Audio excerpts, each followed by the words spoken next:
Do you remember the first time you watched a Western film?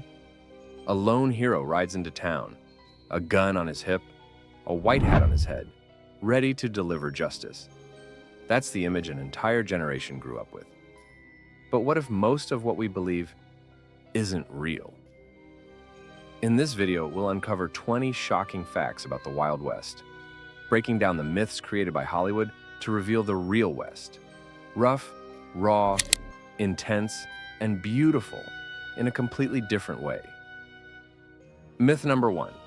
Every cowboy wore a six-shooter. You've seen this scene 1,000 times. The cowboy walking into a dusty town, coat flapping in the wind, revolver swinging at his side, ready for a showdown. But in reality, the famous six-shooter was more of a Hollywood prop than everyday gear. Most cowboys weren't gunfighters like you see in movies. They were workers, laborers who herded cattle, fixed fences, mended saddles, and lived outside for weeks at a time. For them, carrying a revolver was impractical. It was heavy, expensive, and not useful for daily chores. Imagine riding for miles, your hands constantly busy, and having to haul around a chunk of metal at your waist, like carrying a brick in your pocket. Some ranches even banned personal firearms entirely, since they could easily lead to fights or accidents. When they needed protection or had to deal with wild animals, they preferred rifles or shotguns, far more effective from a distance. On their belts, you'd more likely find ropes, folding knives or hammers, practical tools for hard-working men on the prairie. But then came Hollywood. Filmmakers needed action, conflict, and dramatic quick-draw scenes to keep audiences entertained. And so, the cowboy became a lone gunman, always ready for a shootout. But the real cowboys, they kept working, with calloused hands, dusty boots, and usually no bullets in the chamber. Myth number 2. All cowboys wore Stetson hats. This image is so common, it's hard to imagine anything else. A man on horseback, wide-brimmed hat low over his eyes. But the truth? Many cowboys never wore Stetsons, and if they did, the hats didn't look like the ones in movies. The original Stetson was called the Boss of the Plains. It had a flat top and round brim, a simple, practical design meant to protect against the sun and dust. In fact, many cowboys wore bowler hats, also known as derbies, Mexican-style sombreros for extra sun coverage, or even repurposed military caps from the Civil War. Hat choice was all about need, price, and comfort, not about looking like a cowboy. But then the stage took over. Wild West shows, especially Buffalo Bills, needed a clear hero image, and the tall, dramatic Stetson quickly became the symbol of the Western cowboy. Dime novels helped spread the myth to millions. Stories printed in cheap, pocket-sized books turned the cowboy into a national legend. These tales reached every corner of America, further cementing the image of the noble, gun-slinging hero, even though most of it was pure fantasy. Myth number 3. Cowboys were always clean-shaven and tidy. If you've only seen cowboys in movies, you'd assume they were always freshly shaved, dressed in spotless white shirts, and had perfectly styled hair, even after riding hundreds of miles across the desert. But that polished image is pure fiction. In reality, personal hygiene on the trail was nearly impossible. There was often no clean water, no time for grooming, and no mirrors in the middle of nowhere. Most of a cowboy's day was spent herding cattle, setting up camp, or keeping watch at night. So, rough beards, dirty clothes, and bodies covered in dust and sweat were completely normal. Many cowboys had thick mustaches, scruffy beards, or whatever nature gave them. Not by choice, but because they simply couldn't bother with shaving. And their clothes? Worn because they were cheap, tough, and easy to patch. Not because they looked good. But in movies, no one wants to see a cowboy who looks like he just rolled out of a sandstorm. Directors, makeup artists, and costume designers created a cleaner, more glamorous version. The rugged but handsome cowboy. While actors had their hair styled and shirts ironed, the real cowboys were sleeping under open skies, using their saddles as pillows and letting their beards grow naturally by the hour. Myth number 4. Cowboys were tall, muscular action heroes. We're used to seeing cowboys portrayed as tall men with broad shoulders and chiseled jaws, like they just walked off a magazine cover. But if you traveled back in time to the late 1800s, you'd likely be surprised. Most real cowboys were short and lean. On average, they stood around 5 feet 5 inches to 5 feet 7 inches tall and weighed under 150 pounds. That wasn't a flaw. It was practical. Riding long distances, climbing hills, and crossing rivers required stamina and efficiency. A smaller frame was easier on the rider and the horse. These men were often sons of poor farmers, raised on hard work and little food. They didn't grow up lifting weights or flexing muscles. They grew up working. They didn't need biceps. They needed endurance, and they had plenty of it. Myth number 5. Being a cowboy was a romantic adventure. Movies make it seem like being a cowboy was a non-stop thrill ride. Gunfights, wild chases on horseback, whiskey-fueled laughs in saloons, and a beautiful woman waiting on the balcony at the end of the day. But in truth, there was very little glamour. Cowboy life was tough, repetitive, and exhausting. Work started before sunrise. They'd ride for miles under the blazing sun or in freezing rain, through dry plains or muddy terrain. They faced dust storms, rattlesnakes, and aching muscles.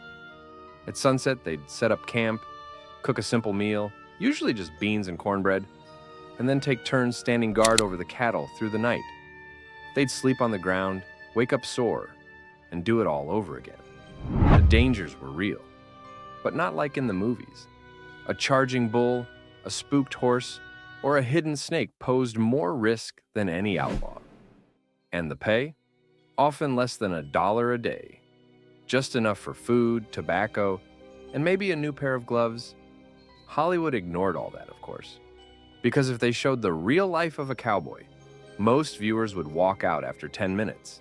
Instead, Hollywood gave us thrilling gunfights, dramatic love stories, and the image of a lone man riding into the sunset. It was a beautiful dream, but very far from the truth. Do you remember the first Western film you ever watched? Share it in the comments below.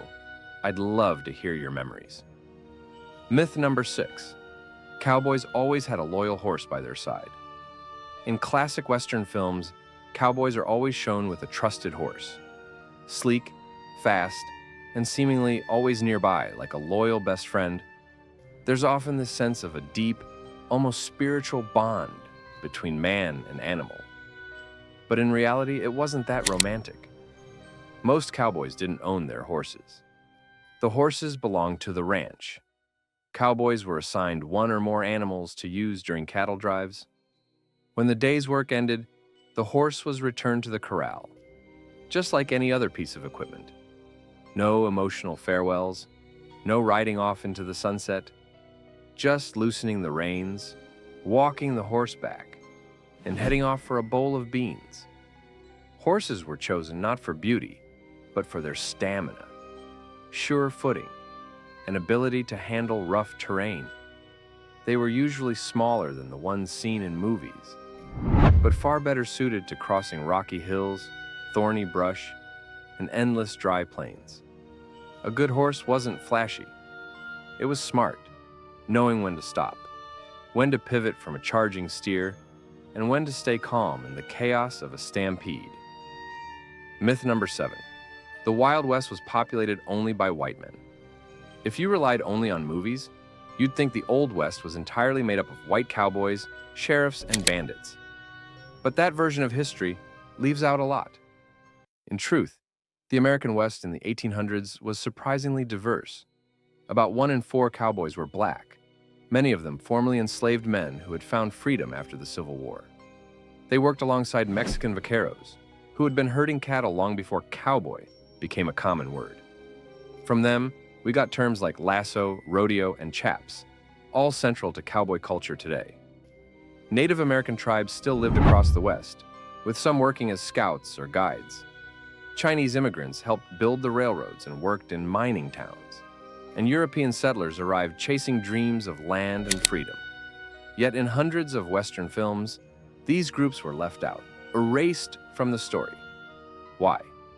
Because the early storytellers, from dime novel writers to Hollywood producers, chose to tell the story from one point of view. One that was easier to write, easier to film, and easier to sell to white audiences at the time. But the real history? It wasn't so black and white. It was far more colorful and far more interesting.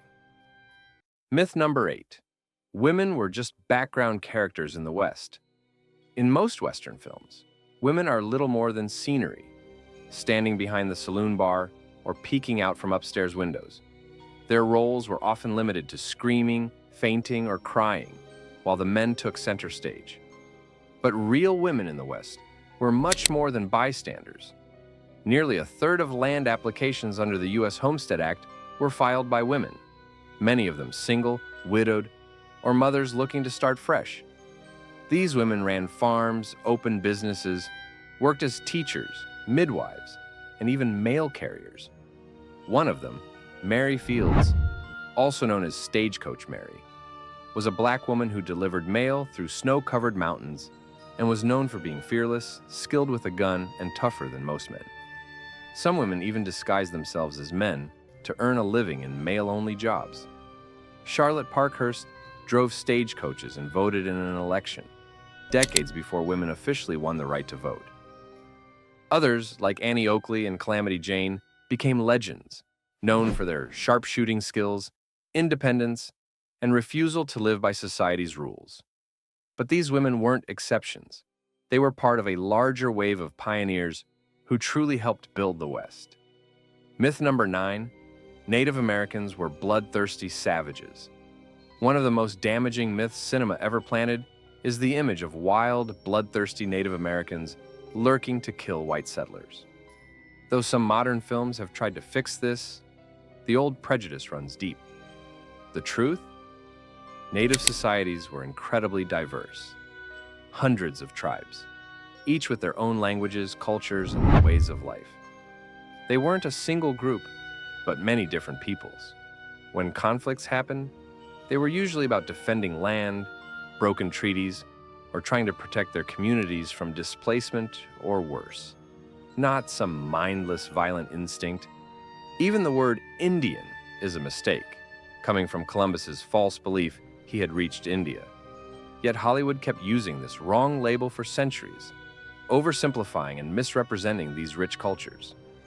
Myth number 10, Western towns were lawless and violent. Movies make it seem like every town was a powder keg ready to explode. One wrong look, one bad word, and a shootout breaks out. But in reality, most settlers wanted peace and order. Towns were built for living, raising families, and trading, not for gunfights. Many had sheriffs, courts, laws, and even curfews. Some towns required visitors to check their weapons at the gate. Sure, there were boom towns around gold mines and railroads where lawlessness was common. But those were the exception, not the rule. Where formal government was weak or absent, residents often formed committees or vigilante groups to keep peace and stability. Hollywood chose wild, chaotic towns because they made better stories. Gunfights and drama sell tickets. But the truth is, hundreds of peaceful towns flourished, where people tended gardens, built schools, and opened churches. Quick question, which do you prefer? The glamorous Hollywood version or the rough but real story? Comment just one word, movie or real. Myth number 11, Western sheriffs were corrupt or cowardly. Many cowboy films start with a corrupt sheriff hiding while thugs run the town, a stereotype so common that viewers expect sheriffs to be weak shadows needing a hero. But in real life, sheriffs were often the town's last line of defense. Their job was tough, managing disputes, stopping fights, enforcing the law among strangers fueled by alcohol, gambling, and land feuds. They kept peace between rival groups, resolved property conflicts, and faced real dangers, often alone. Of course, some sheriffs were crooked or under the thumb of local powers. But most were hard-working, dedicated people, not movie heroes with perfect aim or stirring speeches. They showed up when... Myth number 12, vigilante justice was always righteous and necessary. Western films often glorify vigilante groups, angry citizens who take the law into their own hands when official justice fails. They ride at night, torches blazing, fueled by a sense of justice, becoming symbols of order in a lawless land. But under the surface, things were more complicated. In new territories without courts or police, vigilante groups sometimes formed to protect communities, initially with good intentions. But without oversight, power was easily abused. Quick trials, hangings without fair hearings, and revenge disguised as justice happened all too often. A famous example is the San Francisco Committee of Vigilance in 1856, a group of over 6,000 members who carried out dozens of hangings without court trials. They didn't enforce the law, they replaced it. And that's a very dangerous line to cross. Myth number 13, bounty hunting was a heroic, glamorous job. In movies, bounty hunting scenes are full of heroic music and dramatic lighting. But in real life, it was far from glamorous. A quick, rash decision could end the life of an innocent person. Without fair legal process, bounty hunting often became a way to settle personal grudges instead of maintaining order. If you lived in a Wild West town, what would you prefer? A slow, fair legal system, or quick justice handed out by whoever had the bigger gun? Myth number 14. High noon gunfights happened all the time. The famous showdown, two men in the street, hands hovering over guns, the clock striking noon, the town holding its breath, is a classic Western movie scene. We almost believe these duels happened every week. But in reality, such one-on-one gunfights were as rare as snow in Texas during summer. Most gun violence was fueled by alcohol, gambling, and sudden tempers, not carefully planned duels. Fights often broke out in saloons or over card games, with guns drawn suddenly. But no one stood calmly waiting to be shot. People ducked behind barrels, bars, or anything nearby. Also, the term gunslinger wasn't used at the time. It was invented later by writers and filmmakers to give a cool name to their heroes. Those who really knew how to use guns used them for survival, not for show. Famous shootouts like the one at the OK Corral were quick, chaotic, and terrifying, lasting just seconds and ending in blood and confusion. Myth number 15. Saloon brawls were huge, epic battles. In movies, saloons are full of piano music and laughter, until suddenly a massive fight breaks out. Chairs fly, bottles smash, people tumble through windows. But if you owned a saloon back then, a big brawl was a nightmare. Sure, small fights happened, especially after too much alcohol and gambling losses. But long, destructive brawls were rare. Saloon owners had good reasons to stop trouble. Damaged furniture cost money, rowdy customers scared others away, and fights sometimes led to deaths. Bad for business. Many saloons had strict rules, no guns, no fighting, and bouncers to keep order. Most customers just wanted a drink, some cards, and a good night's rest. Myth number 16. The gunfight at the OK Corral happened inside the corral. Many people think the famous shootout between Wyatt Earp, Doc Holliday, and the Clanton gang happened inside the livestock enclosure, called the OK Corral. But actually, the gunfight took place in a narrow vacant lot, next to a photography studio, about half a block away from the corral. On October 26, 1881, in Tombstone, Arizona, the shootout lasted less than 30 seconds, leaving 3 dead and several wounded. There was no dramatic quick draw or crowd watching. It was chaotic, confusing, and over almost before anyone realized it started. So why is it called the gunfight at the OK Corral? Because the name sounds cooler. When newspapers and novels sensationalized the event, they picked a catchy title. The empty lot next to the photo studio wasn't as exciting a name as OK Corral. Over time, the truth was buried by myth, a perfect example of how Hollywood and the media turn real events into legends, just by choosing the right cowboy-sounding name. Myth number 17. Old-time revolvers were as accurate and powerful as movies show. If you've seen scenes where a cowboy shoots a gun out of an enemy's hand from dozens of yards away, you might think those classic revolvers were incredibly accurate and deadly. But the truth is, shooters back then weren't that precise or powerful. Revolvers of the era were far from the reliable, precise weapons cinema makes them out to be. They used black powder, firing heavy lead bullets at low speeds. When fired, a thick white cloud of smoke puffed out, often blocking the shooter's view of the target. At distances beyond 50 feet, hitting a small target was mostly luck, not skill. Guns frequently jammed, got dirty, and if not carefully maintained, could even injure their users. Those who needed real self-defense, like sheriffs or night watchmen, usually preferred rifles or shotguns, easier to aim, longer range, and with more stopping power against wild animals or attackers. Revolvers were secondary tools, especially when guarding cattle out in the open. Fancy trick shots, like hitting coins or breaking bottles from a distance, were usually just performance tricks or movie magic. Lead bullets didn't ricochet dramatically like in films. They typically shattered or flattened on impact. But these glamorous images stuck in people's minds because they made heroes look cooler and the Wild West more exciting. Myth number 18.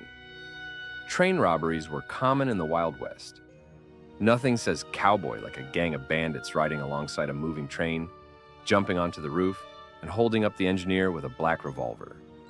From the 1903 silent film, The Great Train Robbery, to countless movies since, this image became so popular that everyone believed train robbery was a core part of the West.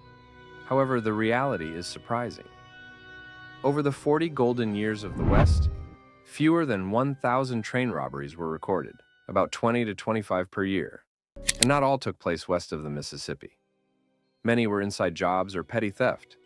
Some big attempts failed spectacularly. There were no dramatic horse-to-train jumps or explosive safecracking like in the movies. Bank robberies were even rarer. The most common crimes were cattle rustling, land fraud, and alcohol-fueled violence, none of which made for exciting film plots.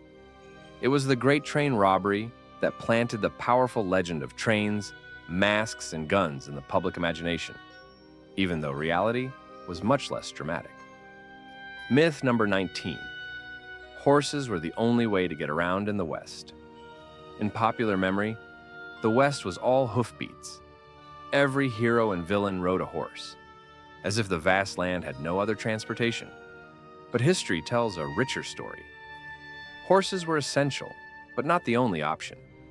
Before railroads, stagecoaches ran across the West, connecting towns and carrying mail, passengers, and sometimes valuables like gold and silver. These were the first public transit routes in the Wild Territory. By the 1870s, railroads spread widely. The Transcontinental Railroad linked the East and West Coasts, delivering people and goods to places horses once took weeks to reach. Towns grew along the tracks, and trains became a symbol of progress. Yet despite these changes, the image of the lone rider stayed strong in popular culture. Why? Because one person on a horse, riding freely across open land, is a much more romantic symbol than crowded trains or bumpy stagecoaches. Myth number 20. Anyone who dug for gold would get rich. We've all heard countless stories about hopeful prospectors who left everything behind, rushed west, and struck it rich by finding a nugget as big as a potato on their very first swing. But the reality was very different. The gold rush was often a long, exhausting journey full of mud, disappointment, and backbreaking work. When the California gold rush began in 1848, it's true a few lucky people got rich quickly. But as thousands poured in, the easily accessible gold spots were claimed almost immediately. Most miners had to sift through tons of dirt and sand just to collect tiny flakes of gold dust. Many barely made enough money to pay for their tools, shovels, pickaxes, and pans. So, who really got rich? It was the people who sold the tools, food, and drink, the small store owners, saloon keepers, and lodging house operators who sprang up around mining camps. They were the ones who walked away with pockets full of cash. Did you ever believe the instant gold stories when you were a kid? Let me know in the comments. I bet you're not alone. And that's a wrap on these Wild West myths, busting legends and revealing the real stories behind the Hollywood shine. The truth is often more interesting, tougher, and far less glamorous than what the movies show us. Which myth surprised you the most? Or did any of these change the way you imagine the Old West? Share your thoughts in the comments. I'm excited to hear your take. Thanks for sticking around to uncover the real Wild West with me. If you enjoyed busting these myths and learning the truth behind the legends, don't forget to like this video and subscribe for more fascinating stories.